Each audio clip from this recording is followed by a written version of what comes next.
Good evening, everyone. Thank you, the boss, Mr. Promise Ayawe. Can someone confirm if you can hear me so that I can proceed? Yes, we can hear you. I can hear you. Let's see now. Okay, thank you for that confirmation. Okay, yeah. So, like Mr. Promise has rightly said, I'm a group there, Oscar. All those big grammar, all those big words he's saying. Simply put, I am a graphic designer. Okay, so maybe if the visual communicator and the other blah blah blah are very big and all that. So tonight I'll be talking about the importance of motion and still graphics in blogging. I know that we are going to be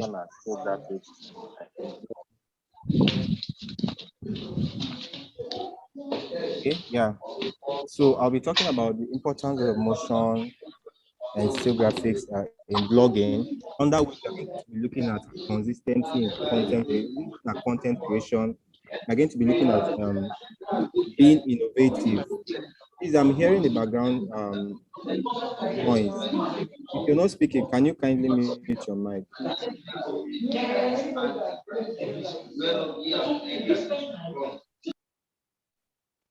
Thank you. Okay. So we'll be looking at some of the skills. We're looking at importance of motion and still graphics in blogging. We're going to be looking at content creation.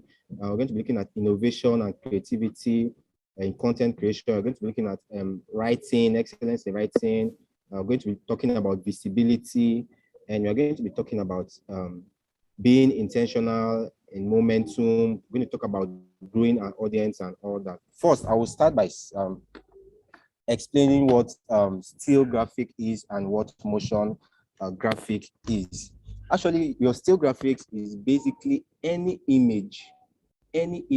graphical image that the eyes can see, that an audience can see.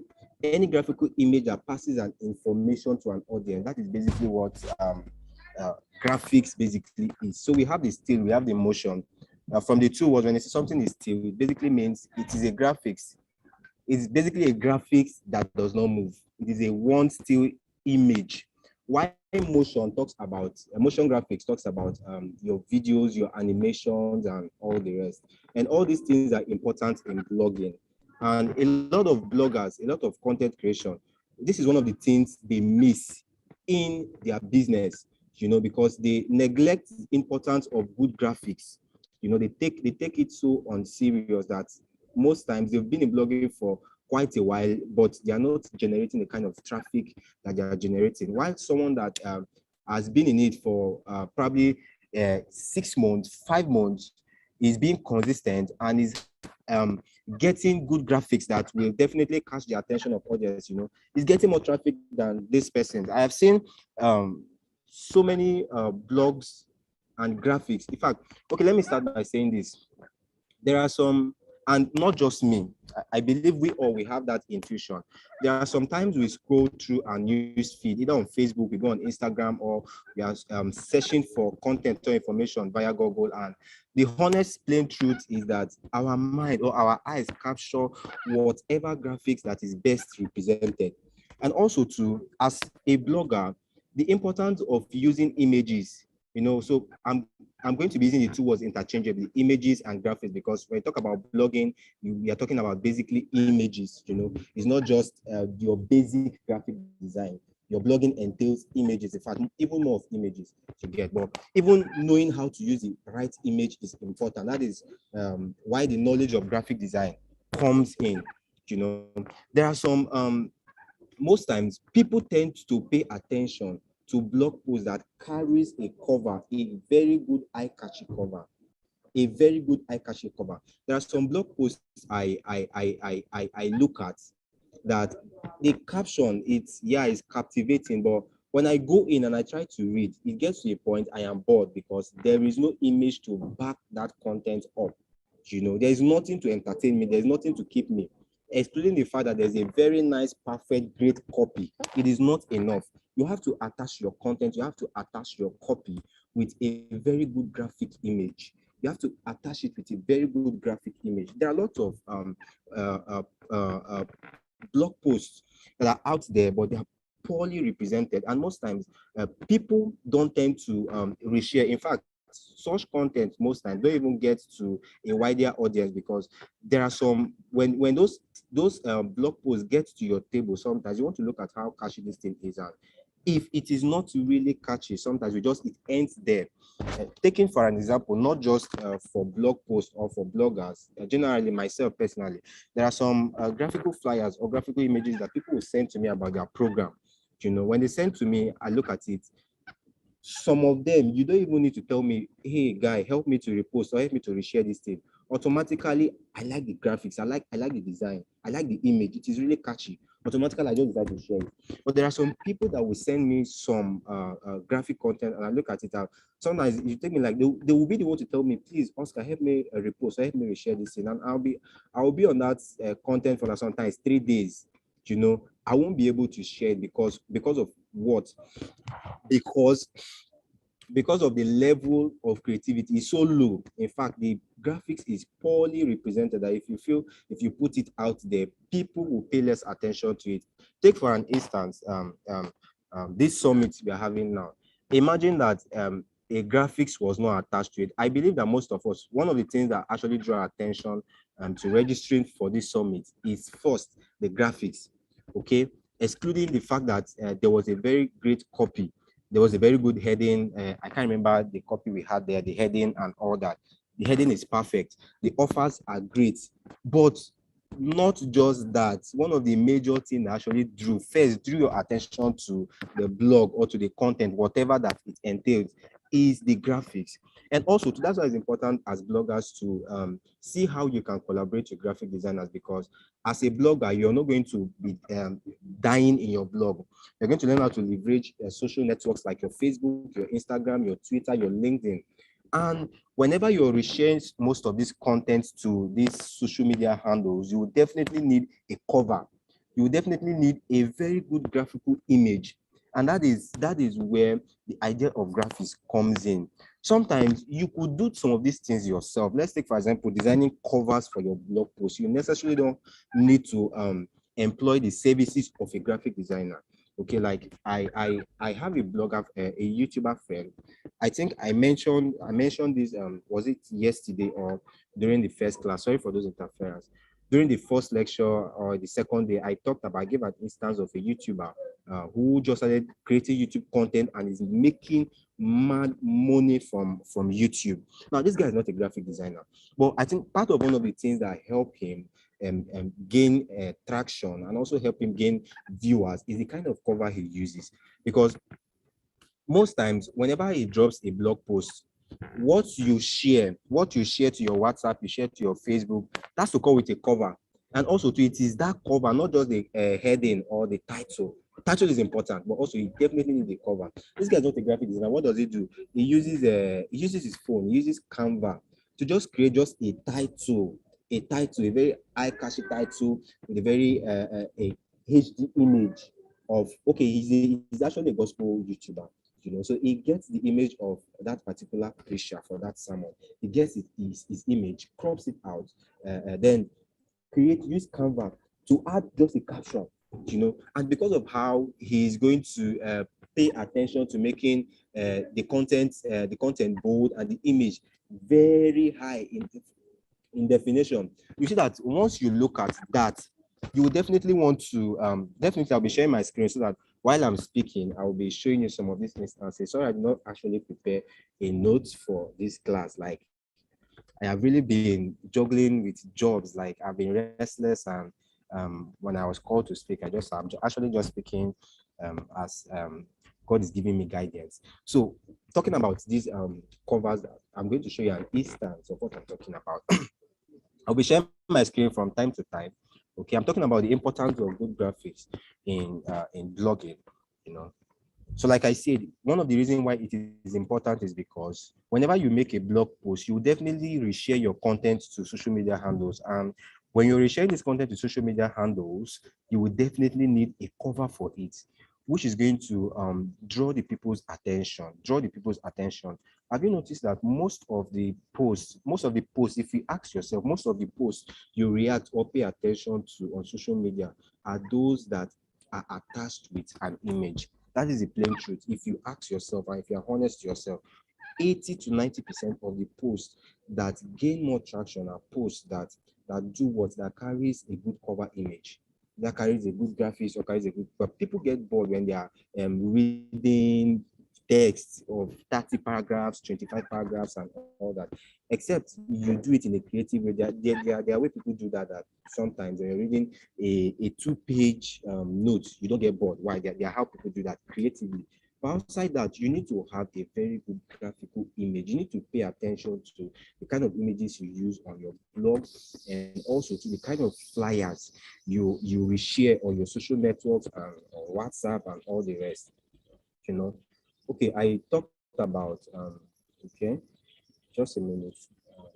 Okay, yeah, I said viewers tend to spend more time looking at these images, and this higher interest level is a critical first step in getting that coveted click or share. Now, tweets that feature a picture generate 150% more retweets than those that stick to plain text. I'm still talking about the importance of graphics, so because most of us feel that these things are not important, just get a very good copy, get a very good heading, and you're good, and it ends there. No, it does not end there, brother. It does not end there, sister. You need to see how you can get a very good cover for your blog post. Okay, let me show you guys something, what I'm talking about. I can see I can share my screen now. Okay. Please, Mr. Promise, can you enable me to share screen? So,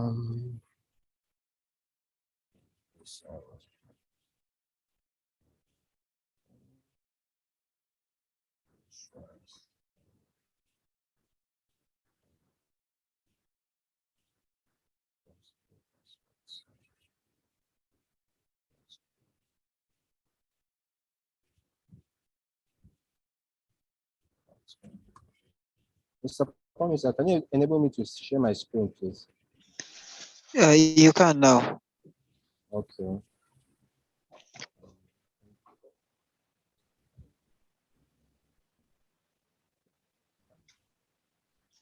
Sorry, just a minute, guys.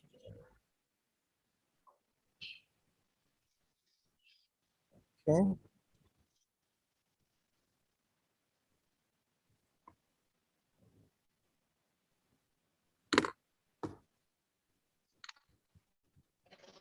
All right. I think, yeah. Okay. I just want to start my channel. Okay, let's use start my channel as an instance.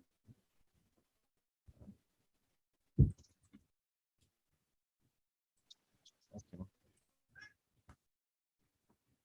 Talking about importance of, you can if you can see this YouTube channel. Okay. Talking about the importance of cover, and you don't need to have a very great or high background. Basically, what you just need to know how to place a text, know how to add a text, know how to add an image, know how to add a background, and you're good. And also to know how to collage images, and you're good as a blogger. It is very important.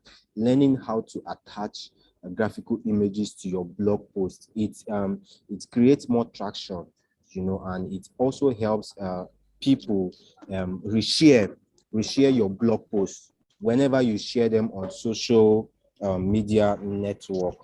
That's one very important job. Okay, like this is it now. Then see what they are doing with their Telegram on WhatsApp. Let me show something on WhatsApp.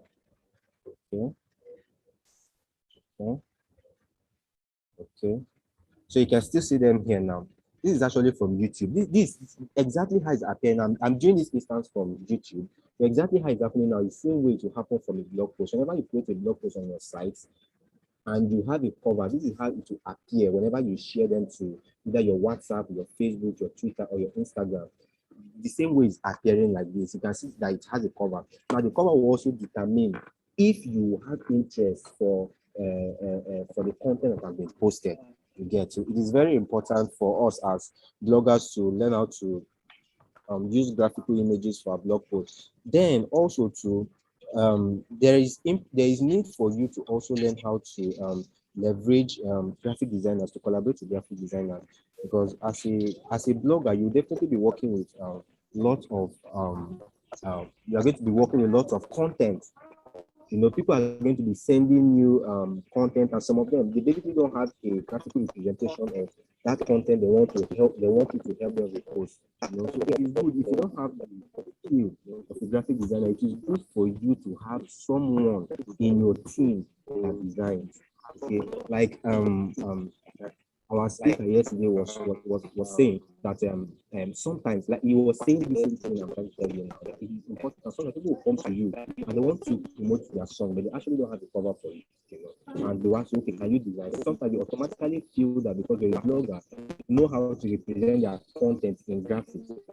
But it is not a must that all bloggers must have the knowledge of graphic design. That's why it's important to have a graphic design handy to get, so that whenever there are jobs or there are needs for that particular service, you have someone that can deliver it. So it is important for bloggers to work hand in hand with graphic designers. Also, too, like I talked about the importance, like, because one of the tool or one of the forces you're using to drive your blog is social media. That is one thing you have been saying it from the first day. You can't take social media out of your blogging career. It is one thing you're using to drive traffic to your site, and whatever you're doing on social media, you can't go on Facebook and post your whole blog post on Facebook. It has to be an image, a header, and a link to your blog. You see, now you're seeing where the importance of a good cover comes in. Like, I'm trying to make you understand that you cannot do without graphical image. Because when you post now, just like what you're seeing here on this Start Now channel, on this WhatsApp channel, you can see now, all you're basically seeing here, you're seeing a graphics, you're seeing a title, you're seeing a link to their YouTube. That's the same way to happen with your blog. You definitely need a cover image, you need a header, and you're going to need a link that will link people to the site. That if they are interested to visit with what they've seen, with the impression. So you can see that basically here, there is no content here. The video is not playing here. Neither if this was to be a blog post, you won't see the entire blog being posted here. You can see. So whatever you're doing to convince people has to come from that cover image you've created. Another bit will come from probably the heading. Then another bit have to now do, okay, if they are convinced with these two things they've seen, the title and the cover image is appealing enough, they will now want to visit the link you've attached to that post you've made on Facebook, on WhatsApp, or anywhere. I think, let me see if there's a blogger on my list. I don't know if he's still 2Gs. If he still send me link. Okay, I can't remember the last time he sent me. I changed my phone. He has not been sending me. There was a time he usually usually send me blog links. I think this guy just dropped some blog links here. Then okay, I wanted to show you from the perspective of blogging. I've been showing you this from the perspective of a YouTuber, but like I've said, it still applies same for your blogging. So it is important. It is important. You cannot do without it. Like this one I've showed you from Start Now channel. This is something basic that anybody can do. Anybody can do this. You don't need to have a very high knowledge. Not this one. These are flyers now. You can see this is a blogger, but you can see flyers up and down. Most of these people coming to them to advertise their events, they basically don't have a graphic designer. Sometimes they come to them, they are the one that contract it to their own graphic design team for them to create, because they cannot make this post. They cannot make this post without attaching an image. They cannot make it without attaching an image. It will be unattractive, and it will attract less clicks. You get it will attract less clicks. So it is very important for you to always attach graphics. The importance of graphics is not, in fact, I believe that after tonight, man, those of us that don't have graphic designers friends will go and start making friends now, because I believe we may not have the cash to start paying them outright, like immediately paying them as expensive as they are. But when we create a good network with these people, sometimes there are some of these services they can do for us at a discounted rate. So it is important for us to keep graphic designers handy, because this world of 21st century, where social media is like the new community. Social media is like the new world. You cannot do without communication. You cannot do without graphics, still and motion. We're talking about communication on social media. Now, all these I've been talking about is basically about still graphics. Same with motion graphics. Like I said, the motion graphics is basically your moving images, which are your videos. You see, also too, there was something in statistic I read, and they said you have is it 3 minutes or 2 minutes to impress anyone on social media. Like you have 3 minutes. The person has 3 minutes. You have 3 minutes of the person's time. Like I have 3 minutes now. Impress me or I scroll and pass. So you cannot impress or catch that person or tie that person to your post if you don't have any of these things I'm trying to talk about. Is a good cache still graphics or motion. In fact, these days people are more drawn to like videos. Like what is actually trending now is videos. So if you can be able to create some content around your blog with video content, it will really be great to also drive traffic, to also create and blah blah blah and all that. So the importance of still graphics and motion graphics in blogging cannot be overemphasized. It is as important as drinking water. In fact, it's as important as drinking water. Like you want to make people interested in you. Like you want, because just like in branding, your logo is like your face. In blogging, I would say your graphics is like the face. It is what to make people want to like you. Okay, I like you. I like you. Why? Because of what I see. You get. So just as in branding, your logo is your face. In blogging, your images, your graphical images is like your brand face, like your blog face, man. It is very important. It is very, very important, you know. Then I talked about being innovative. Yeah, I said okay, part of be innovative and be creative when you're creating your content, when you're creating your images, you don't just do it anyhow. Like there's something I noticed about bloggers, like they because they don't want to spend too much money in hiring graphic designers. They sort of they do their own graphics and they do rubbish and they post. They do rubbish and they post and they just expect people to reshare, people to love, people to click, people to like. You don't do things like that. Like you have to pay attention to creativity. You have to pay attention to innovation, because it will never, like, for example, I'm using myself as an example, like if something is poorly done, sharply done, man, it will never interest me. I won't even click. I won't even click. So there are some programs I will see poster for, I work and pass. Because of the way the poster is poorly done, I will attend, no matter how the power of God plan to fall in that program. And it's not just, I believe there are people like that. There are some programs you will see, kind of poster the reason invite you, be like, if people cannot invest in getting a graphic designer, I don't think they will be able to invest in excellence in that church, man. So there are some programs that I just see like from the flyer, it's just a turn off for me, like just a complete turn off for me. So these things are very important. Most bloggers, they feel that okay, it is not important, so it's something I can just easily do, basically do, not to host an event. If blogger wants to host an event, or somebody contracts, he wants to release a song and he wants a blogger to post. The blogger does not want to spend 10K, 15K to hire a graphic designer, 5K to hire a graphic designer. He wants to eat that money himself, and it goes on to do the stuff himself, and he does a messy job, and he's beginning to post, and people are not reposting, people are not resharing, they're getting bad feedbacks and all that, and you feel like, why is my blog not growing, or why is this particular post not getting attention, not trending? In fact, why is it not trending? But it's because you didn't pay attention to excellent. You felt that good graphics is not important.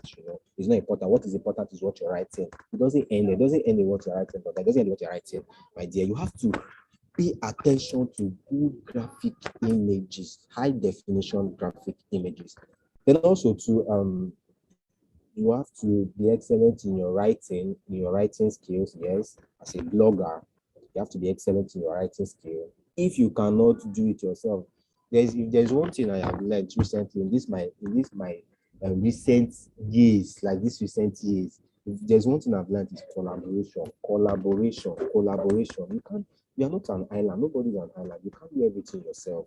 Me personally, like this, I'm a graphic designer. There are some jobs that come that require somebody to create a copy, that require someone to create a content. I tell my clients, I don't create content. I don't create copy. He either hires a content creator or he pays me for a content creator. I hire a content creator myself. So you must learn collaboration. You must learn to work with people. It is not a must because you own a blog, you must be the one writing your copy.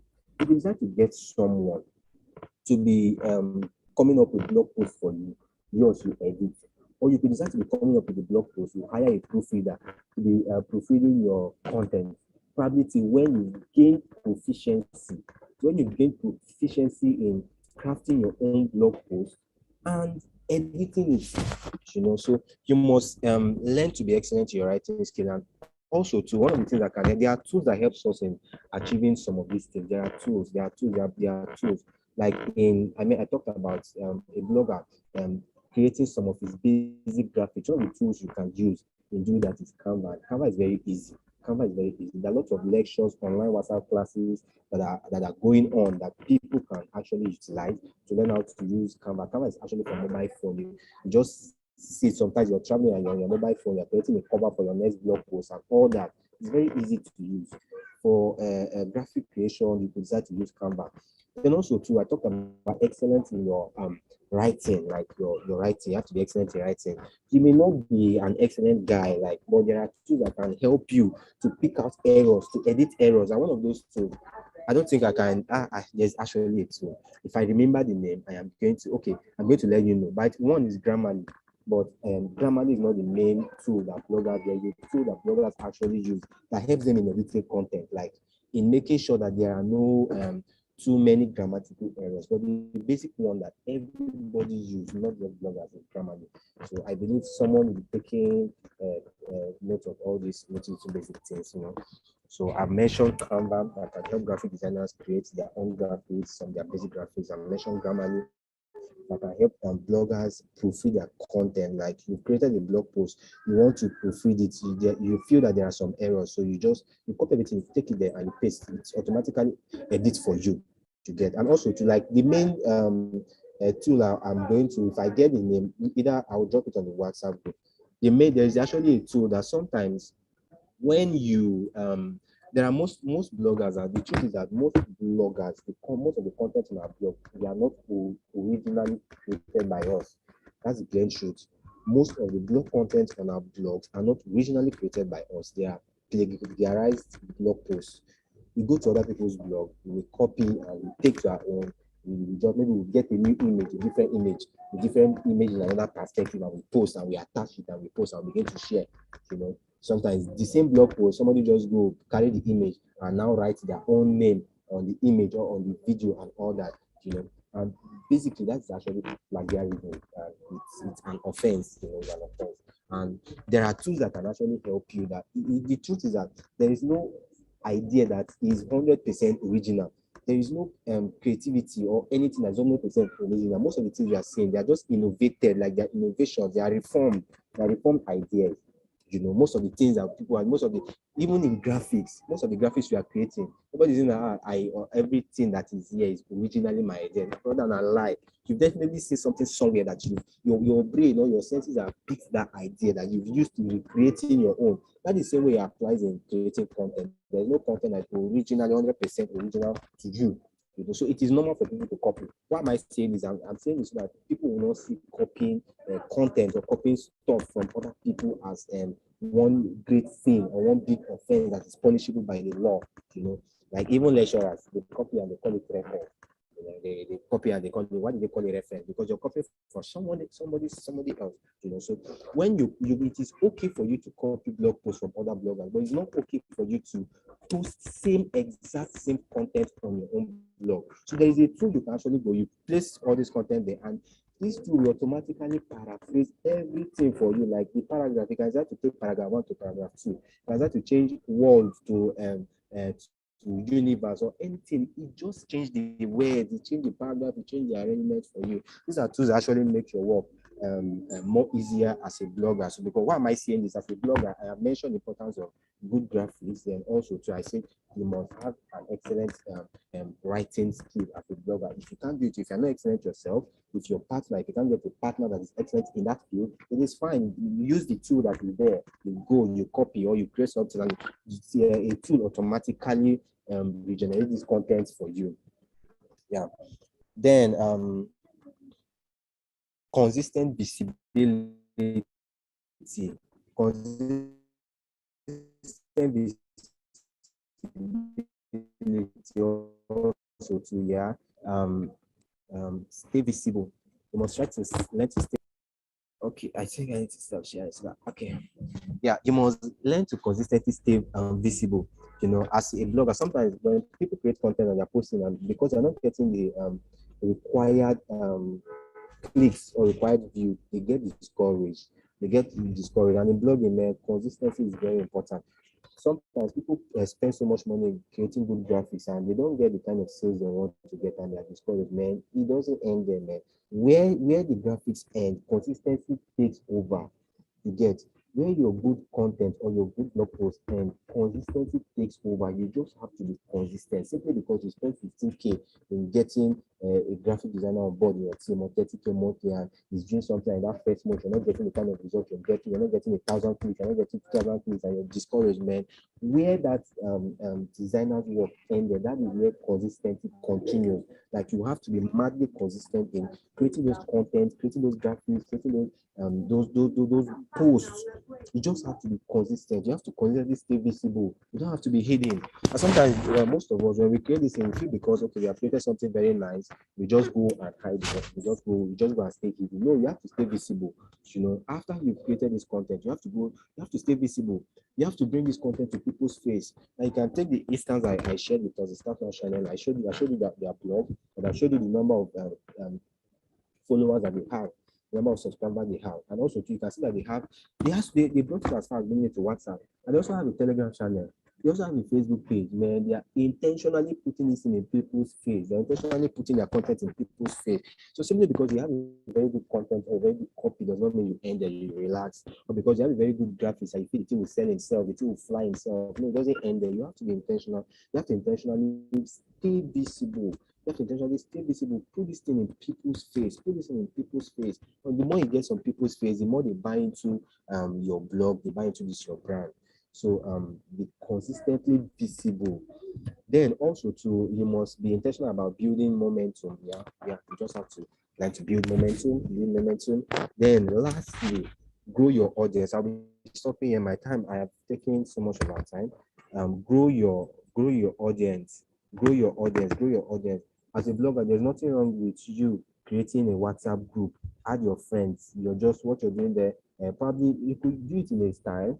Decide to post a 1 day training on anything or a seminar or anything to be free, to be paid, or probably maybe the little skill you learn from Canva, you want to train others or want to transfer to other people, you create a WhatsApp group and you train people, and from there you've gotten a community.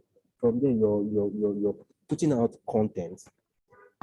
You're putting out content in that your audience base. As a blogger too, it is not enough to just own a blog on you own a blog www.wordpress.com, blah blah. It doesn't end there. You have to stay visible on Facebook. I've talked about visibility. After staying visible, you now have to build an audience.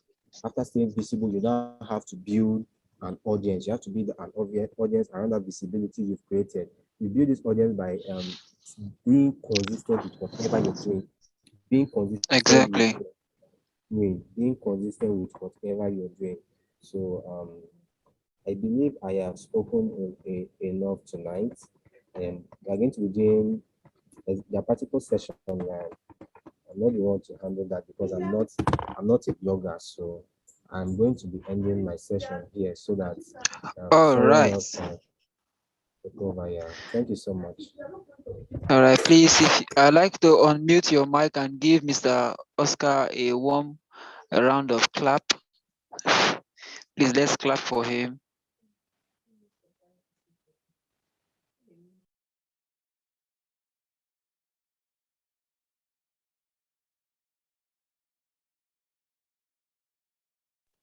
Can you hear me? Thank you very much, Mr. Oscar. Okay. All right. Right about now. Okay. Right about now, we'll be having 3 more sessions. I think we'll be very fast with this. Mr. Oscar, I sent something to your WhatsApp. I'd like to help me share it on your screen. While we wait for you, Mr. Arewa, please, you'll be doing a live demonstration for us this evening. So you practically make a post, take us to your back end, and so every one of us could see. And after that should not cost more than 10-20 minutes maximum. Then Mr. Thompson is here. He runs it an online coding training institute, programming institution. He trains people, young people to begin their career with computer programming. So he's going to be taking us through a crash course for the next 20 minutes on mastering and understanding the basics of HTML and CSS. Because as a blogger, there are certain things you may need to understand. So today is packed full. So very quickly, I'd like Mr. Oscar to please quickly share your screen and show. Okay, I'll just make you an admin at once. Yeah.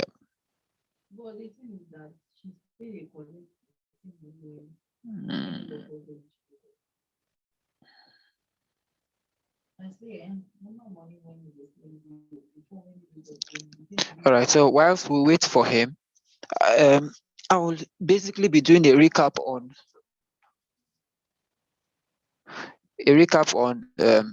of things that has been said, and then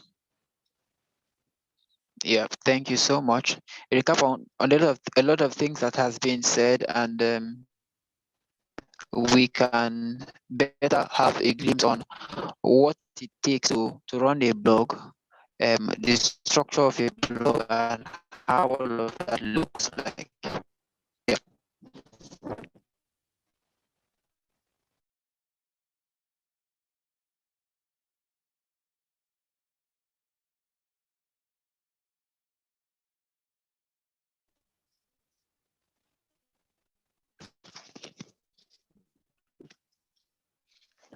Okay, can you zoom it out a little?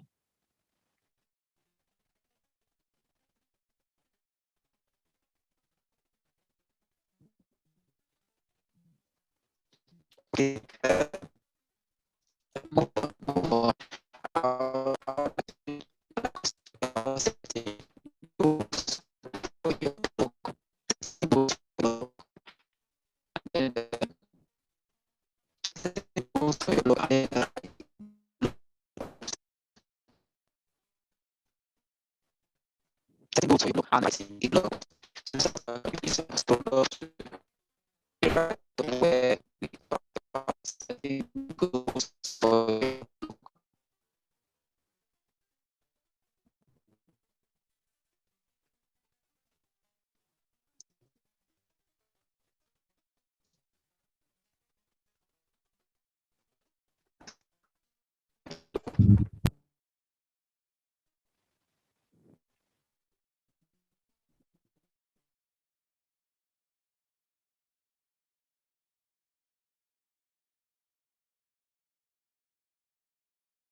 Hello, can you hear me?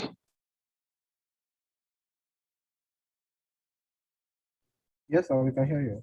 We can hear you. Oh, sorry, my network is really messing me up. Please scroll to the right up for setting goals for your blog. Scroll up.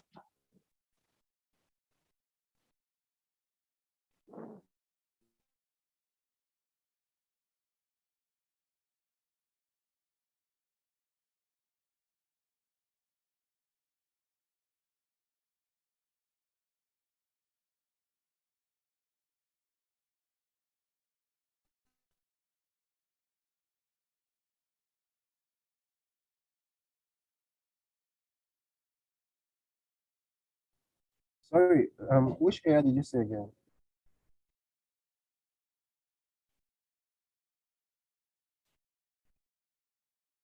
Hello, sir.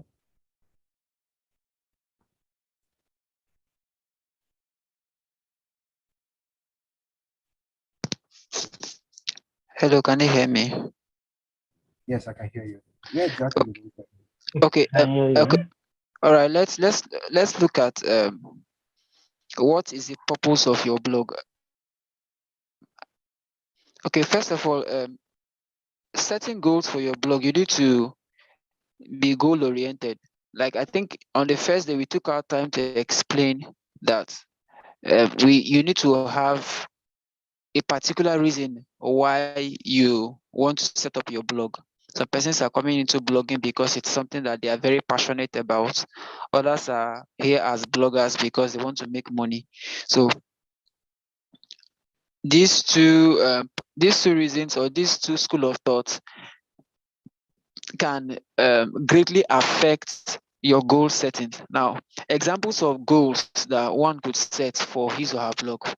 Now, if you are the type that opened your blog because you really want to make it as a source of revenue, and I think one of the goals you should give yourself is to see how on a particular month, in a particular month, you could make XYZ amount of money. Now, I know of bloggers, for instance, sent me a Pamo, the owner of Niger Live blog. One of the days we were talking, he says that one of his goals is to see how he could constantly have a viewership of at least 100,000 views on his post every week. A minimum of 100,000 views on his post every week. So if you have that kind of a goal, then the next thing you want to be thinking of is, how do I achieve this? How do I achieve 100,000 views in a week? Let's say it means that if I'm making, let's say, 3 posts per day, three posts times, let's say 5, as I post 5 times in a week, and I post 3 times in those 5 times in a week. So 3 times 5 is 15. So if I'm looking at 100,000 views, it means that if I make an average of, let's say, 10 posts, so cumulatively, each of those posts should carry at least 10,000 views. Now, it's a lofty goal that can really be achieved. But there are ways to which you can achieve this. Now, as a blogger, you need as many WhatsApp groups as possible. Now, the strategy to employ, first and foremost, you go and buy numbers, or look, people could give you numbers, or you go to MTN office, they could give you access to numbers, people's numbers. Gather those numbers, create as many groups as you want, as you can. Now, there are WhatsApp applications, social media applications that helps you to extract WhatsApp numbers. You understand? If you get that done, some of these persons become your friends, and then when you post a particular thing, they get to sit on your WhatsApp status as well. You get, but one thing you should try to do is, at least for your news outfits, create a minimum of 15 WhatsApp groups. If each of your WhatsApp group has 250 participants, 2 WhatsApp groups has given you 500 participants. Am I correct? Then if you're looking at 10 WhatsApp groups, you are looking at already 500, 5 times 10, that's 5,000 participants. Now, if you are saying you're looking out for to have 10,000 views, then I think you should have a minimum of close to 50 WhatsApp contacts within your jurisdiction. Now, this is the power of social media, and there are ways in which this can be seamlessly achieved. You do the same on WhatsApp, do the same on Telegram, do the same on Facebook. You could do similar on LinkedIn. So if you do some of these things strategically, you will automatically just begin to see yourself making lots and lots of money, and you'll be grateful with the fact that you attended this particular seminar. All right. So that's one of the goals you could set for your blog. How many what's the number of views do you anticipate getting in a week? What's the amount of views do you anticipate getting in a month? The third goal that one could set is, you could tell yourself, what kind of business relationships should I get this month? What I mean business relationship is, um, how do I gain access to companies so that they can come and advertise or publicize on my platform? I think during the session for networking and collaboration, Mr. Andrew Gugu took out time to explain how you can network with people and grow your blog. I remember one of the things he said was, he met someone, a music artist, and told him that I can make your work go viral in less than 2 hours. But like, what do you mean? It was like, I can do this because I have access to I can make your song to be published on a minimum of 100 blogs in the next 30 minutes or in the next 2 hours. Or like, are you okay? That's not possible. Yeah, just give me a try. So by the time he does it for one, does it for two, recommendations begin to come from left, right, and center. You understand? So these are things that you could basically do, so you could achieve or meet up with your goal. Am I communicating?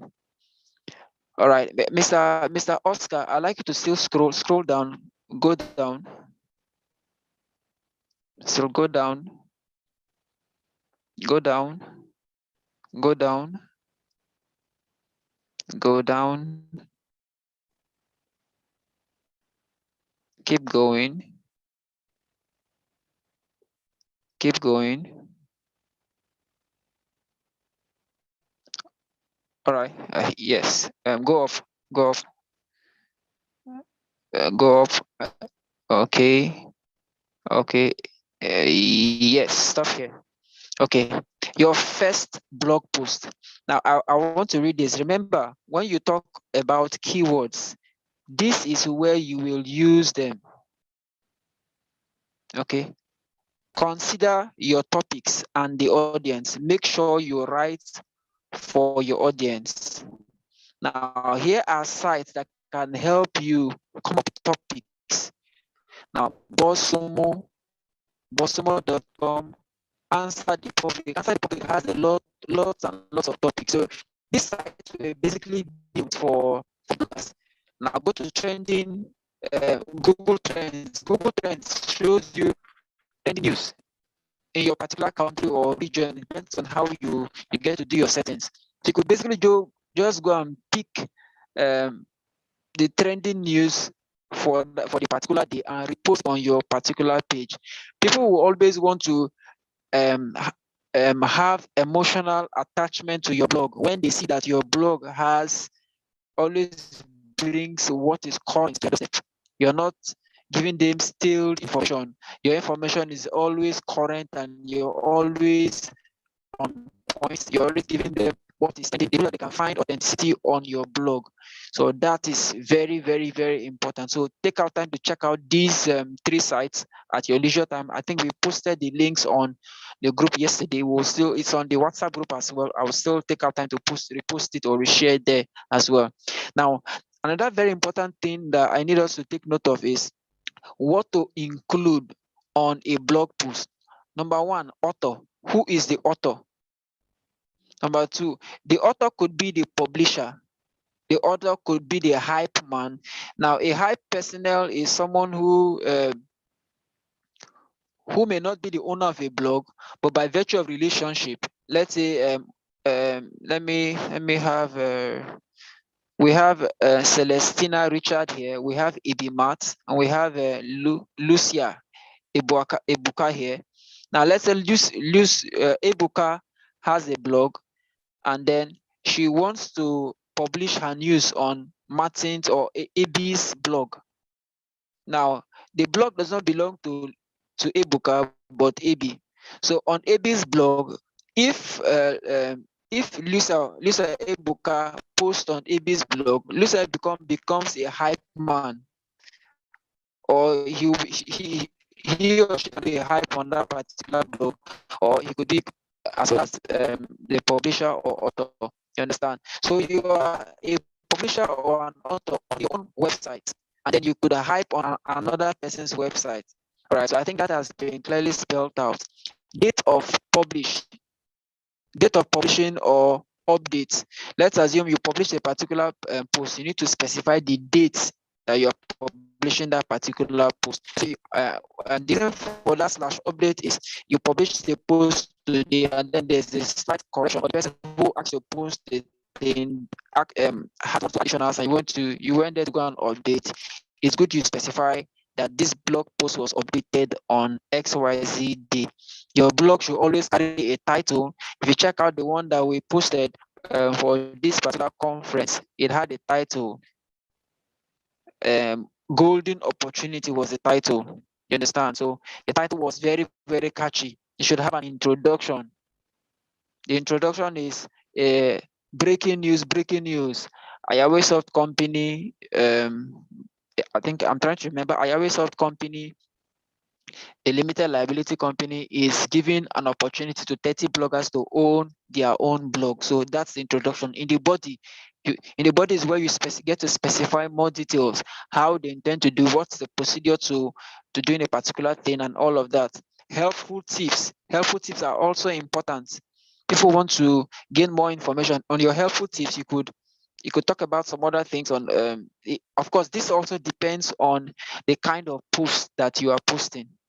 Helpful tips would be much more ideal for a tutorial kind of post. All right. So conclusion is also very important. In your conclusion, you're telling them a summary of what you want them to hear. Now, conclusion is where most times you get to put some of the most relevant or vital information. So you usually want to do that in your conclusion or at the introduction. So because people take out time those who take out time to read will definitely see your conclusion, but those who are impatient, when they read your introduction, they are off. So try as much as you can to make good use of your introduction and conclusion effectively and efficiently. Move up, Mr. Oscar. All right, CTAs are call to action. That's why after now we're looking at HTML and CSS. You could use CTAs to effectively and efficiently, let's say a particular blog has a download button. So you could program a button into your work, and then when your people get to click on that particular button, it takes them to, let's say, Google Play Store or to another website or whatever it is. All right. The next is keywords. Keywords are very important. It's what they call SEO, search engine optimization. Search engine optimization is what makes your site increase in ranking on Google and or on search engines. Now we have Google as a search engine, Yahoo as a search engine, Blink as a search engine, Safari is a search engine. So all of these platforms use keywords to rank various articles of publication. So you need to know how to use keywords. Let's assume you're making a post that has to do with an opportunity or a training. You could use keywords like talent hunt. You could use keywords like training. You could use keywords like name them. So keywords are really important. Education is a keyword. Entertainment is a keyword. Politics is a keyword. Politics in Africa, they are keywords. So depends on the kind of news or publication that you are posting. If you're into a business news, you should be looking at entrepreneurship or profit marginalization, of profit maximization, and all of those kinds of things. So depends on the write-up. If it relates to all of these things, find a way to ensure that your keywords are properly being utilized. Links are also very important. Let's say your blog post, you got some content from a particular page or a particular post. Do well to put the reference there. At least it covers your head. It gives you some cover against copyright infringement and all of that, and also helps your readers to go ahead and dig more to read more. I like to say this: it is not also advisable to put embed video links on your site, so that, and then ask on your site such that your audience play the video on your platform, because when you do that, it consumes bandwidth. So what you want to do rather is to put a link to your Instagram video, a link to your YouTube video. So when they click on those links, it refers them down or back to those particular pages. I guess we understand that. All right, so we've talked about promoting your blog already. So let's move on, Mr. Oscar. Scroll down.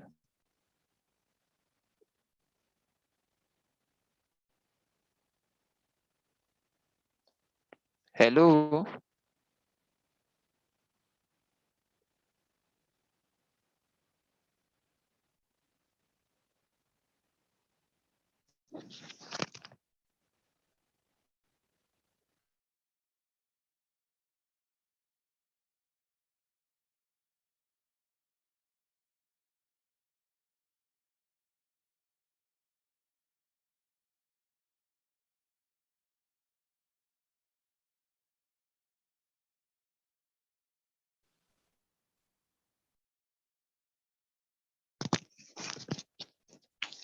Hello, can you hear me?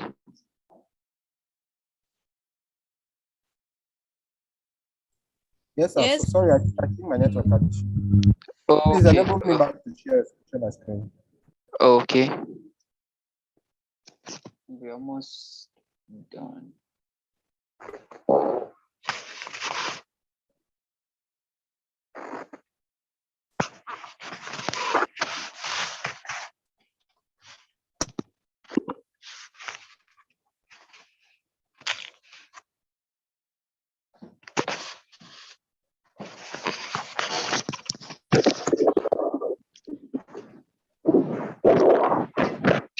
All right, please, can we mute our mics? All right, please scroll up, Mr. Oscar. Thank you. Scroll up. Okay, we've talked about paid ads. I think we'll also look at that much more later. Okay, move up. Email marketing is another very important thing.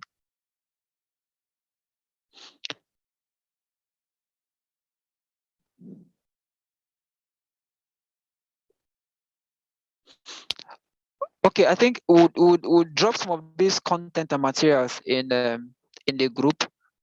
But I think I'll just do just a brief review or summary of some of these write-ups here. I want to pay some more attention to kinds of contents that could be on your blog.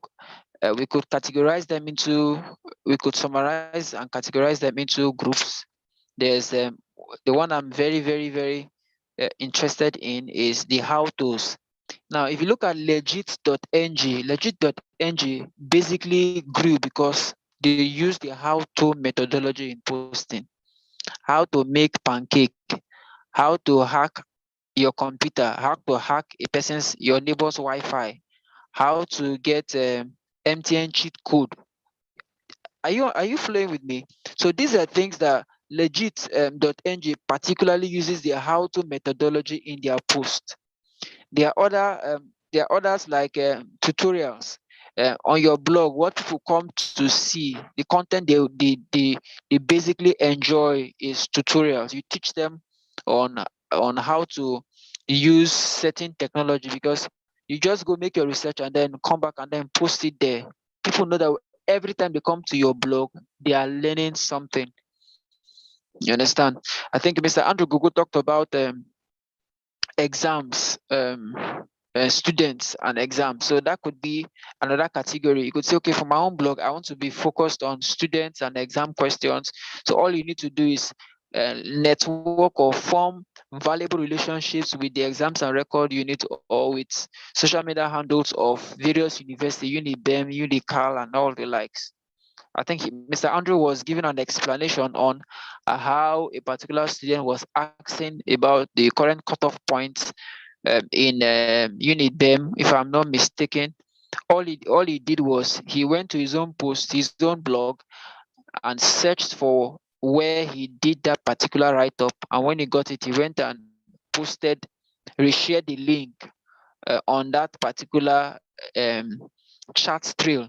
And then when the person got to read it, and of course, since the information came in handy, the person will not forget his own blog. So these are things that we should take note of. For you, I think Lucy Ebuka, I guess I'm calling the name correctly. She really wants to go into her own blogging pattern would be more of the corporate news. So for you now, you should be looking at one of the things you should look out for is reaching out to big organizations so they could trust you to release information about their products. You could begin with the company that you are working with, and let's work with 2, 3, 4, 5, 6 of the others, and then you keep getting information over time. After you do that for, let's say, 1 month or some weeks, you now have to begin to pay for your services. Or not just go there with them on the go. Or after you don't free work for, let's say, 1 to 3 weeks, okay, now attach a price tag to what you do. You understand? So that's basically how we roll. Thank you so much for your time. I hope I've been able to give value to all of us. Thank you so much. Let's have a session before we go into the next presentation. We have the HTML and CSS by Mr. Thompson has been on the call for 1 hour plus. Yeah, so do you have a question or you have something to say? So let's interact for the next 8 minutes or less. Thank you very much.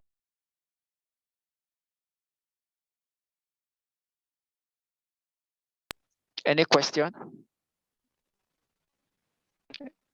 Is there anything you need more clarification for?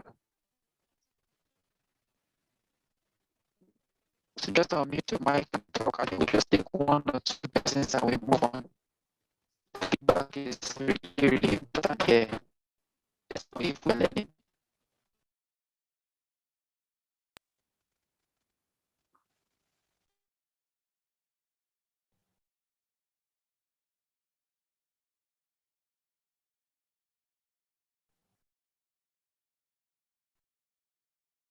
Am I giving the floor now?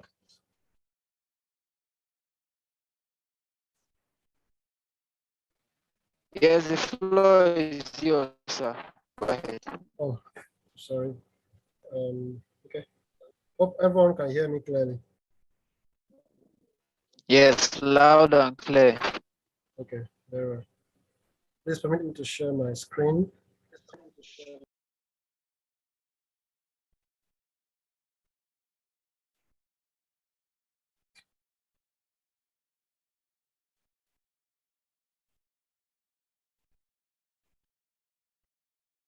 Okay, please.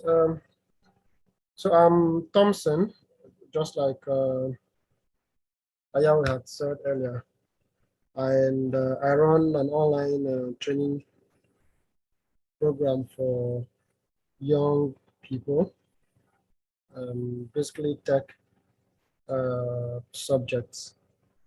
So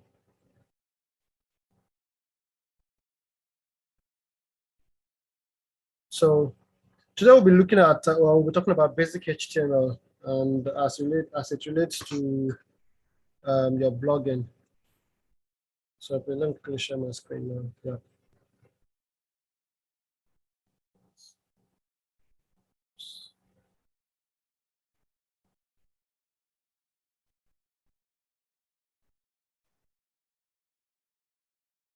Okay. Can you all see my screen now? Yes, we can. Okay, right. So let's start with HTML. HTML actually stands for Hypertext Markup Language. And It's the language that a web developer would have to use to communicate with the computer. So we use it to create web pages. And basically, a website is made up of individual web pages. Like, for example, Facebook, for the very first time, you log into or you open the Facebook app, the very first thing you will see on your address is the home page. And that's just a page, but within that page are links to every other page, so that when you click on the login, you now have a page where you are asked to enter username and password. So if you enter username and password and you click the login button, it moves you to the next page, which definitely becomes your customized page, the customized page just for you alone. So that's what we use that's what the HTML is all about, hypertext markup language. Just what you use to create your web pages and then link the pages together to make a website. So what does this HTML contain?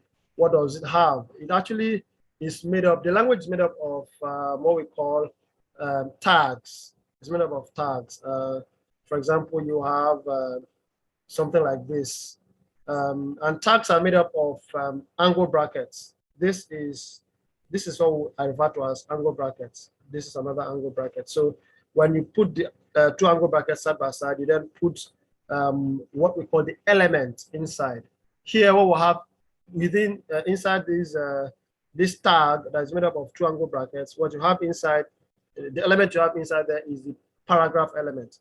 And most of the tags come with what we call the mnemonics, as in an abbreviation that represents that particular element. So P is what represents the paragraph element. So what does the tags do? The tags just tell the web browser how to display a web page. You know what a web browser is, but if you don't know, an example of a web browser is your Opera or Opera Mini. Another one is your Google Chrome. Another one is your Edge for those using Windows 10 and above, or even sometimes Windows 8 as well. Or another example is your Mozilla and then the rest. All of those applications I just mentioned are web browsers. So when you create your web pages, actually, there is the software that has to display that web page in the way that users can see and understand, and also not just see and understand, but then it should look appealing to the user. It should look attractive to the user. So what helps to do that is the web browser. So the web browser is what interprets your HTML code in a way that the user can understand and then interact with your page. All right.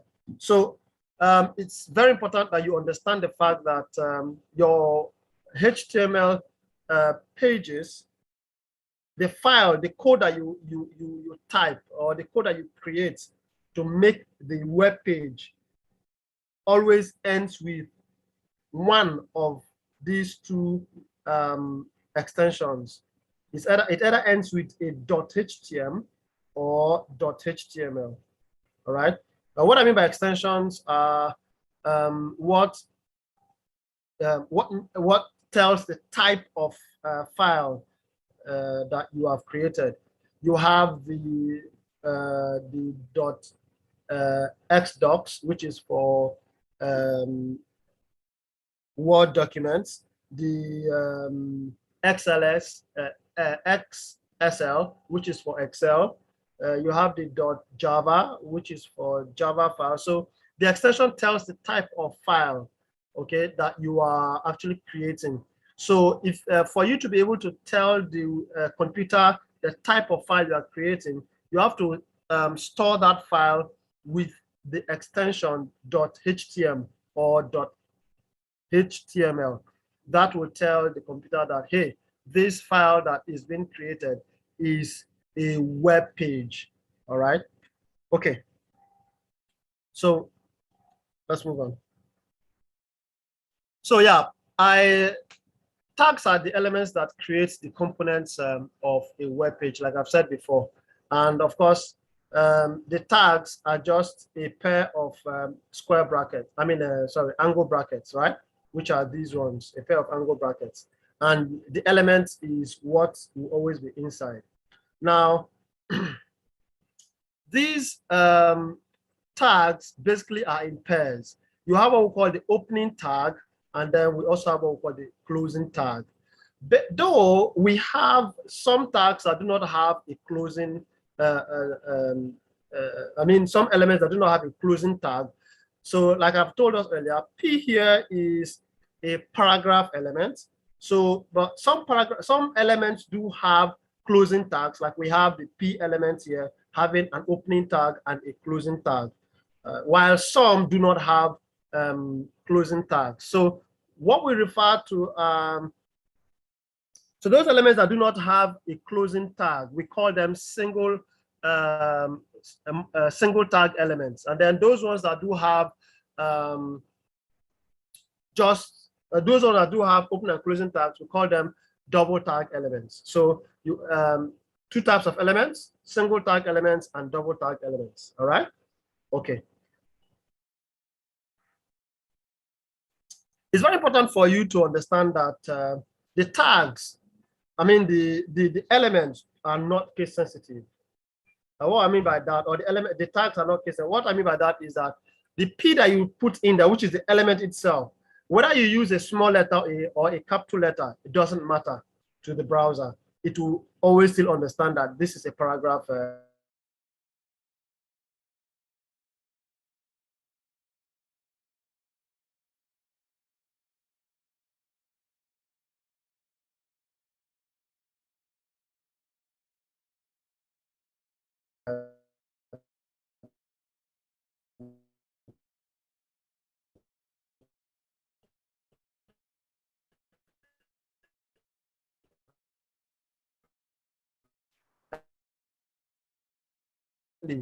And that's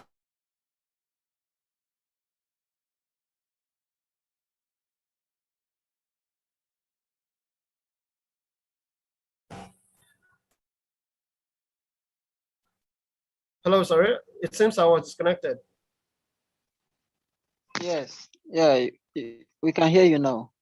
Okay. Is my screen still visible? No, it's not. Okay, sorry. Let me quickly share that. Okay. So I was trying to say that for everything you do, there is always a standing rule, even though that rule sometimes doesn't come with a penalty if you default.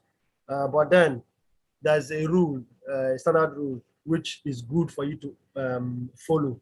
And it is when you follow that rule that every other person will know that you know what you are doing. Okay, so what rule am I talking about? The rule is that even though the tags are not case sensitive, right? You should use small letters. Okay. Okay. A newer version of HTML is also available, which is called the XHTML. X stands there for extended HTML. So the extended HTML actually have more features than the HTML. But if you want to start learning how to develop web pages, the very first language you must learn is the HTML. The XHTML only adds a few features that the HTML does not have. In fact, it follows everything that the HTML do have. Okay, so it's very important that you understand the HTML, and then you can now move on to the XHTML. Okay. Yeah, so this will take me quickly to my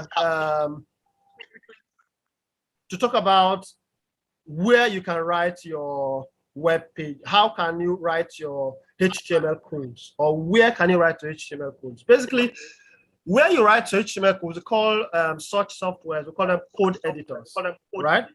We call them code editors. Now, there are so many code editors that that are out there. You have the basic one that you can use is your Notepad. I said basic because almost all operating systems do come with the notepad. Basically, I know that the Windows operating system has the notepad, so you can work with the notepad. That's the basic one you can work with. But then we have other advanced ones, other advanced code editors where you can type your code, edit your code. And those ones, one of that is the Visual Studio Code, right? The Visual Studio Code, and that is what you have on your screen on the right-hand side here. Visual Studio Code. It's one of my favorite code editors because it has so many features embedded in it. All right. So I'll quickly start creating HTML file, which basically becomes a web page. So I'll quickly show you how to do that. So how do you do that? But before you create a think of developing a website, or before you ever think of creating a web page, you should understand that you have to save that file inside inside a folder.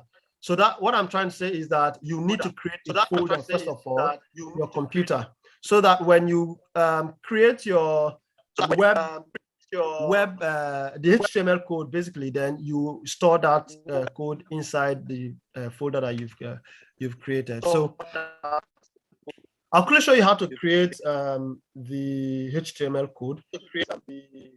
So for now, I just how to create an HTML code. So just watch. So you go to your file. I'm using Visual Studio Code, like I've said before. So you go to File, and then go to File, and then you go to New File, right? Okay, so in here, I can then start typing my code. But then, sorry, I think this is not the best way to go. If you are using Visual Studio Code, this is the way to go. You first of all go to File and Open Folder. What I mean by that is you go to the folder that you have created before for the purpose of creating your web pages. And I have created my own folder inside this place called Online Teaching Materials. And I think I created a folder called Ayaweisoft Limited. So I'll go to that, open that folder. And so I will select to open that folder, select folder. So that opens up the Ayaweisoft folder for me. Of course, these are the two files that are in that folder, but then I want to create my codes and then save them in this folder. So now I have the folder here.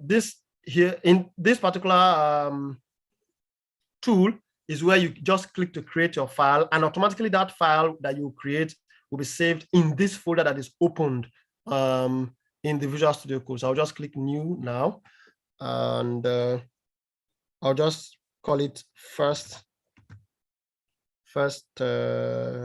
web page. First web page. And like I said earlier, please always end your file name with .html or .htm, but I always prefer the .html extension. So I will say .html. So when you are done, what you do, just hit the enter button on your keyboard. So that creates the file, all right? That creates the file. Okay, but as a blogger, basically most of the files would have already been created, all right? So what you do is rather, you go to the file, you go to open folder, and go to that particular folder where all your files are located, all right? So when you open it, select and open that folder, you now see all the files that you have to work with. That's talking about an already existing blog. Most of the time, you won't be creating the codes from scratch. You'll be working with already existing codes. So based on that, it's rather you go to file and then go to open folder and then go to that particular folder, and all of the files in that folder will be open for you to start working, either edit them or whatever you want to do with them. And then when you are done, don't always forget to click, press the Control S button at every change you make. Any change you make in the file, always press the Ctrl S button, which is the save command, to always save your current changes to your code. All right, so for me, I'm not working with already existing code. Rather, I want to create a new HTML code because for the purpose of this seminar is to show you how to create your web pages, and then so that you'll be able to understand the structure of a web page. So that's it. So let me quickly now show you. On the left-hand side, you have a basic HTML code, right? And that's what I will quickly transfer here. I will just copy it so I don't waste too much time. So I'll just copy it here and paste. All right, so you can see my stuff is already colored. The code is well arranged, colored, and that's the reason why I like the Visual Studio Code. It arranges the code for you, so you don't bother yourself with arranging the code. Arrangement of code is called formatting of the code. All right, and it's very important that you format your code so that any other programmer or any other person who want to work on that your file can easily understand the structure of your page or of your code. All right. So on the next slide now, I will quickly show you what each and every one of these stuff mean. Yeah, there is the part that I really omitted, which is this part. Let me add it, and then I'll explain what each and every one of these stuff will do here. All right, great. So you now have your you have a complete web page now, a code that can render you a complete web page. In fact, let us even see what this web page gives us. Okay, and then before I start explaining what each of the lines will do. Okay, so let's quickly go and see how this displays already on our web page. Let me quickly share the new screen. Okay.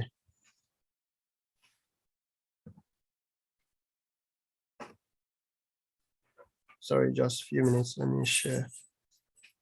I will new share. Okay.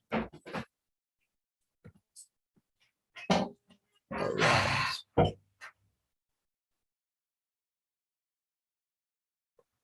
Sorry. I need to also share where I'm trying to go get the code. Okay, let me share this.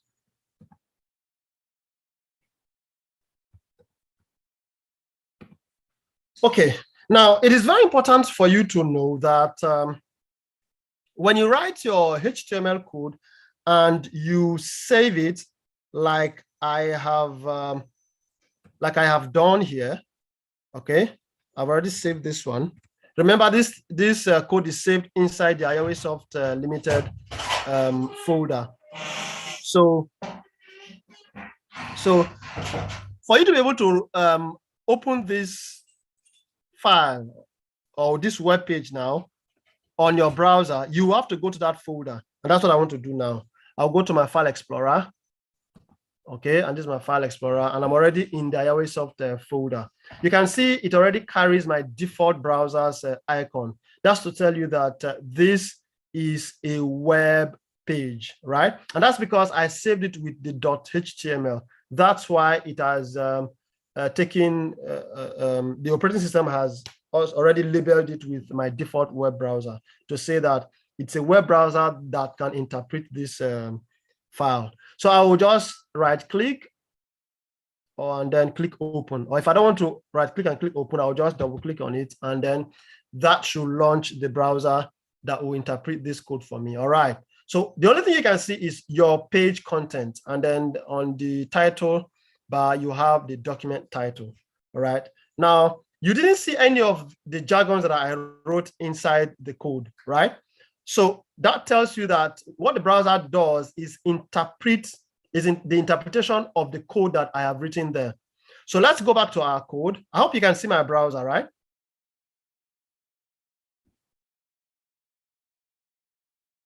Can anybody see my browser?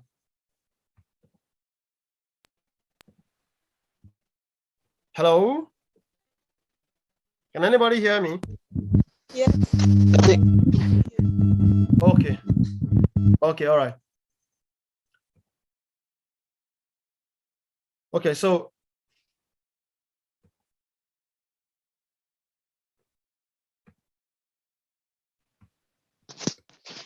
I was trying. Yep. Zoom it out so the browser could be minimize the others, so you could see the browser very well. Your voice is actually cracking. If I can hear you well, you're trying to say I should share the browser, right? The browser screen. Is that what you're saying? Yes, share your browser screen and minimize the other tabs so you could see the browser screen Okay, yeah. very well. Yeah, I'm trying to do that now. Okay, can you see the browser screen now?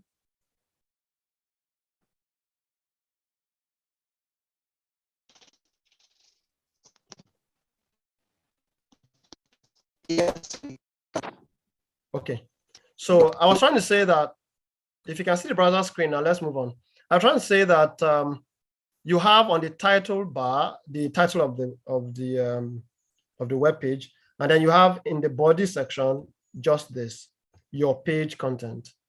Now, this tells us that the web browser had only interpreted my code. Look at the code, the file name, firstwebpage.html. You can attest to the fact that this was what I used to save it, right? And the browser only interpreted the code. And so that's why you didn't see any of the jargons I put in that file. So because it's not its position to put that here, rather just to interpret it and then give us the result. So which is what it's giving us. So let's go back to our code and then see what each of those things, those jargons do quickly. All right.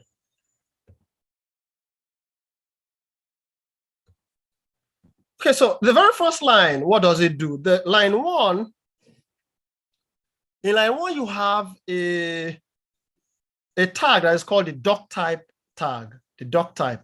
Now, what does the doc type do? And it's always very important you understand the fact, or you take note of the fact that before the doc type, you have an exclamation sign. Without this exclamation sign, the page will, the browser won't be able to interpret the fact that, or interpret what this tag actually does. Now, what does this tag do? This tag declares to or makes the browser know what version of HTML you are trying to work with, right? So for this particular file, we are using HTML1, right? In fact, not HTML1, but XHTML1. So that's what we are. That's what we want the browser to note this file and interpret this file as a XHTML1 file. Okay, that's what that does. And then I'll take off all of this first of all. And you can also attest to the fact that this line, there's nothing about this line displayed on the browser. It's just what we call is it had just what we call a semantic meaning. Semantic means it just has a meaning but no visual effect. Okay. I decided to remove all of the other stuff so that I can explain this very well for you. For you to start, or every web page starts with the opening tag of the HTML element. You can see you have the HTML inside the angle brackets, and then you have the closing of it. Okay, now this is the opening tag of the HTML element, and this is the closing tag of the HTML element. That tells you that the HTML element is a double tag element, right? And take note that for every double tag element, the closing tag always comes with a / before the element itself. So please take note of that. I'll take that again. I said that the closing, for every double tag element, the closing tag always have a forward slash that precedes the element name. Okay, so it's very important that you take note of that. And it is inside this opening and closing HTML tags that you put every other thing that will be inside that page. All right, that's why I said I'll have to take everything out. So it is inside here. I will now have to write every other tag. If you write anything outside this place, you are wrong. All right, every other thing have to come inside this particular, inside these two tags. Please take note of that. All right, so inside the HTML tag, what should come next? Okay, now let me undo what was there before. The next thing that should come again after the HTML tag, let me take off, is this tag called the head tag. All right.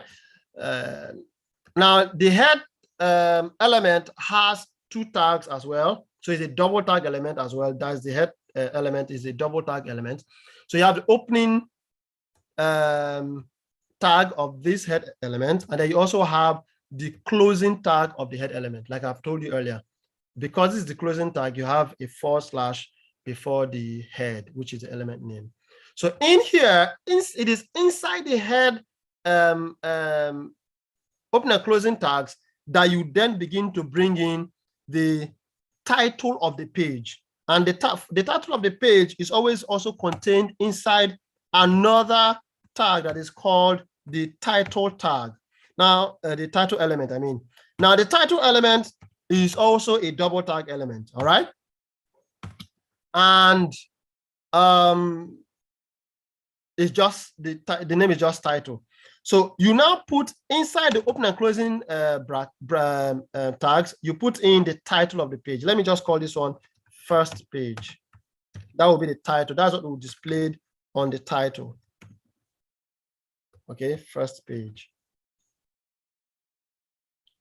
All right. So there are other tags that can come in here. Tags like link, which we'll look at later. We'll look at link later. Tags like meta will also come in here. And then some other tags that we'll look at much, much later. All right. So, but for now, let's just know that other tags can also come in here, but not all other tags. A few tags, dedicated tags that do some work within the head section of the page, they have to come in here. All right. And then after the head element, you have the body element. Now this is where you put everything that is expected in the body of the page, your images, your text, your links, everything. Okay, your nav bar and everything, your footer, everything is supposed to be inside this body. Okay, and that's why, as I just the only thing we had in the body was your page content, all right? And that's what is displaying as the only thing in the body of, as the only thing in the body of the page. Okay, that's why you have this here very quickly. That's why you have, if I can still get this, yeah. That's why you have that displayed here. Okay, your content. That's why you have it there. All right. So after the body, then of course I don't have any other thing to put in this page. So I bring in my closing HTML tag. All right. So that's the basic structure of a HTML page, right? So, but like I said earlier, we have other tags or other elements, but all of those, most of the elements I want to look at comes in between the body tag. Right, and the very first one I want to quickly look at is the heading 1 element, or the heading 1 element. The heading elements are about 6 of them. We have the heading 1, heading 2, heading 3, heading 4, up until heading 6. That's why you have it here. Now, like I told us earlier, there are, of course, all of the heading elements are double tag elements. They're actually double tag elements. I don't really have time, so I'll just now begin to rush. They're heading. So you have H1 is, like I said, double tag elements. So I'll just say H opening tag there, and then the closing tag H2 there. All right. And so if I put in anything, it will be big. It will be very, very big. The H1 is for bringing in your title, maybe the title of a particular section of your blog, right? You bring it in there, not the title of the page, but the title of a section of your blog. So let me just say first section. Just say first section. Okay. So now if I go back to my browser and I refresh this page, you will see what will happen. You can see first section, right? Very bold and big. All right. So that's the H1. Now, the higher you go in the headings tags, the smaller the text becomes. That's just what you should know. Then the next element I really want us to look at is the paragraph element. Now, like the name implies, the paragraph element is used to place paragraphs, right? Like as a blogger, there are so many paragraphs that you will bring in the within the content of your web page. Within the body of your web page. So for every paragraph, please enclose them within the closing and the opening. I mean, the opening and the closing tags of the paragraph element. All right. So we have other elements as well. Okay, yeah. So just look at this example. You have, this is paragraph 1. So the whole of this from this place, from the beginning of this P to this 2007 is in one paragraph. And then from beginning of on December to United States is in paragraph 2. So that's another paragraph now. And then you have P from the display to pick is another paragraph. So you have in this web page that is just displayed on the browser here, that is caught here in the slides, are 3 paragraphs. 3 paragraphs, all right? So just to show you very quickly, since we don't have time. Now, how do you make links? We have 3, in fact, 4 kinds of links. You have links within a page. You have links that takes you to another page within the same folder. And then you have also a way to link to outside your website. All right. So let me, I think that's a very important stuff. So let me quickly do that. You use the A element or the anchor, we call it the anchor element. Okay. It's a double tag element as well. And this is what you do. There are 2 sections here. You have the href section where you put in the URL of where you want to link to. All right. The URL stands for Uniform Resource Locator, URL. And what does that mean? That's just supposed to be the address to the place that you want to link to. Now, if you are to link to an outside page, which is a web page that is not within your website, then you don't need to, you just need to give it the address. Like for example, http /google.com. Here you are linking to the Google homepage. All right. Now, how would the user know that this is the Google website? You have to tell the person that. So you tell what the person will see here. Click to go to Google website. Google website. All right. So and then you click this. Listen, can you hear me? Yeah. Yeah, I can hear you. Maybe check your chat and use a particular href link. Like say YouTube, we are like let's use that reference so it could be more relative. Let's use what? Your voice is a bit cracking, so. Yeah, so let's use the reference I sent to you on your chat. Check your chat. Okay. a YouTube link here. Okay.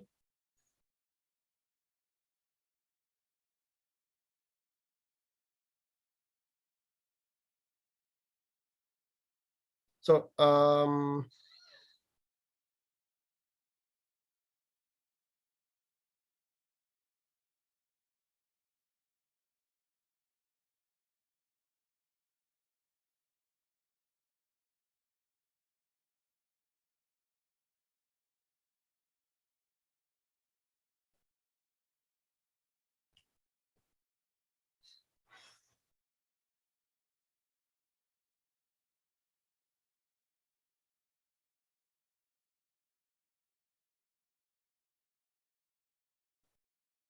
can I move on quickly?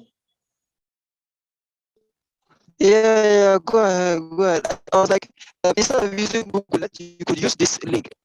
It's no big Okay, deal. Just okay, move. okay. I get you now. So I'll just copy the link now, and so instead of using Google, I just paste this here. Okay, so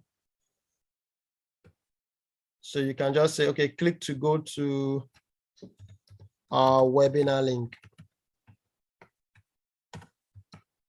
Webinar link. Okay, save. So that if I refresh, I should now have click to go to our webinar link. So if I click on that, that should take us now to our webinar link. So you can see that that's our webinar link now.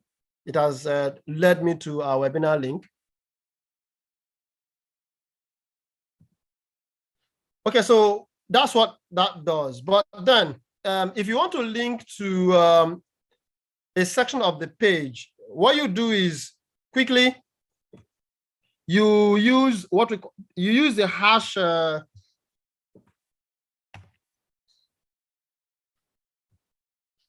my voice is I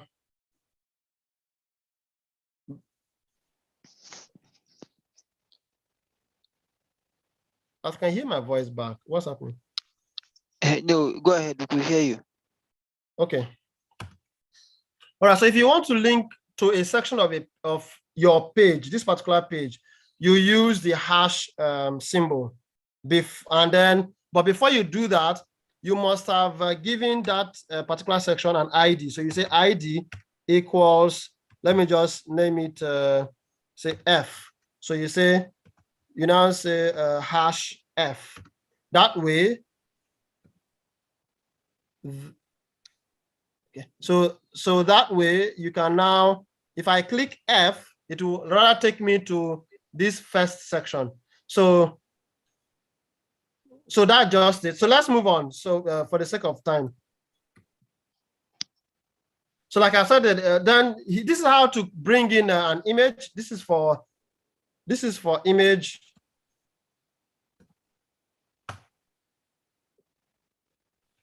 The IMG tag is what is used to bring in image. Sorry, it's a single tag element.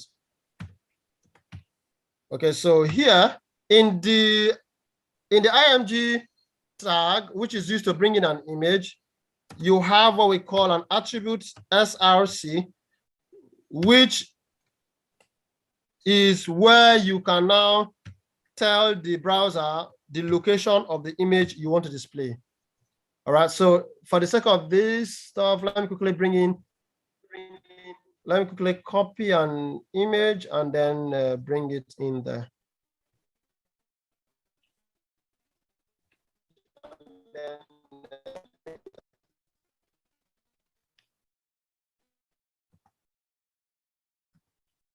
Sorry, excuse me, I'm just trying to, okay.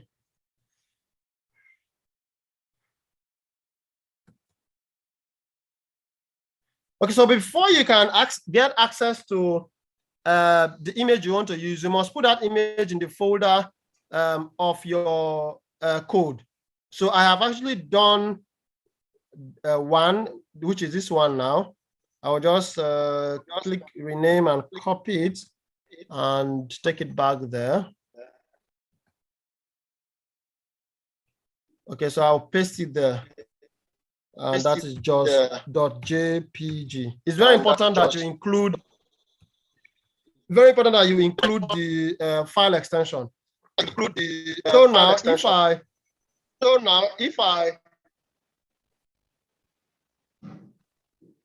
If I go back to my code and refresh, all right, you can see my image now displayed, and that is using the SRC attribute.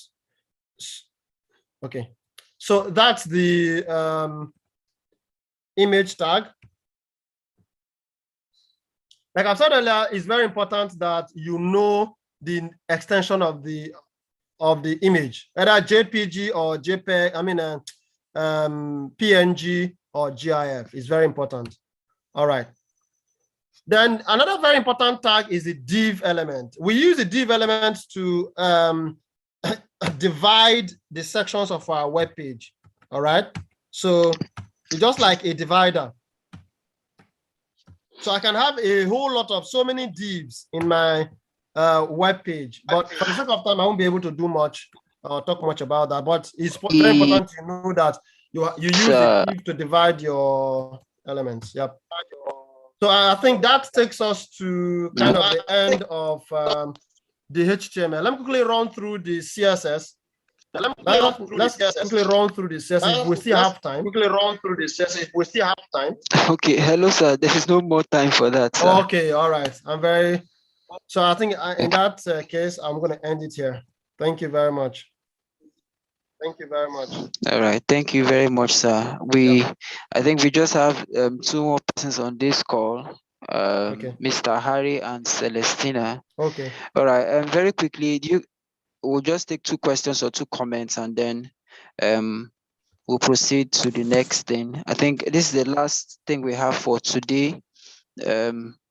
We'll give further directions on the WhatsApp group. So Ms. Celestina, Mr. Harry, if you have questions, please ask. Or if you want to say something to the team, I think we deserve some accolades as well. All right, thank you. The floor is yours.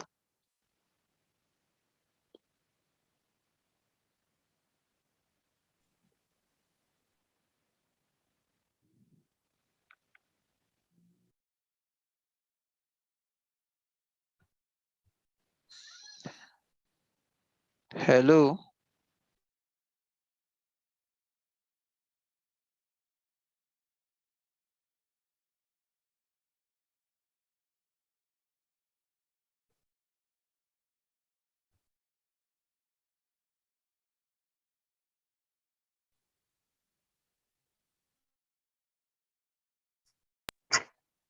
Hello?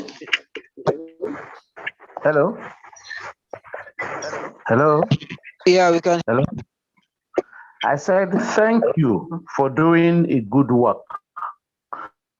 For thank you, that's what I have, because you're doing a good work. But for comments, other questions, I don't have. Oh. All right, so we are really grateful for your time. By this modesty, by we'll put the development team together. I think we've seen just about so we'll work 24 hours by Monday. Around the time we'll have a development team who work with you guys to set up your platform. I think I will do a lot of teaching and the guys to understand how to scale from where you are, to becoming a professional blogger. And it's a big thing of joy that 2021, therefore, we're able to stand the Ayaweisoft. So we are grateful to you guys have like you already expressed. So thank you very much. God bless you. Because actually we've come to the end of this year's edition of the blog, and I'm grateful to God for the opportunity to share the knowledge that over the years, and we thank for what he has done. All right. This was the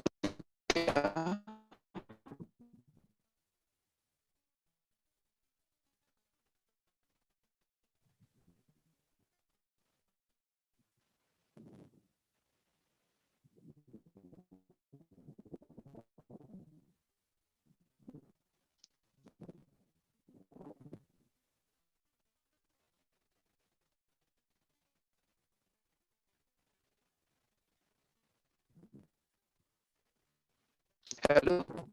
But I would thank you for an opportunity to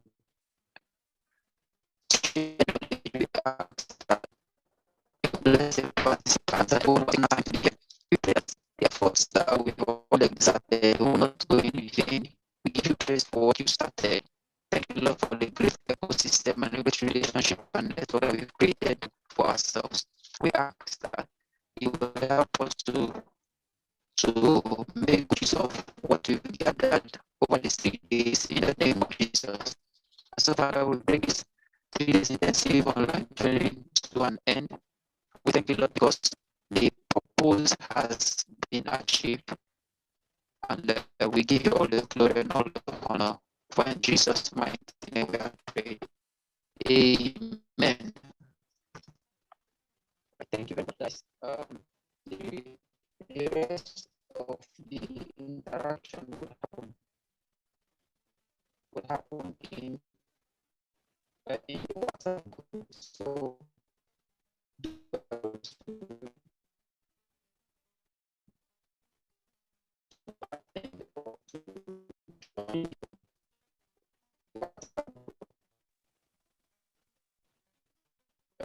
thank you very much.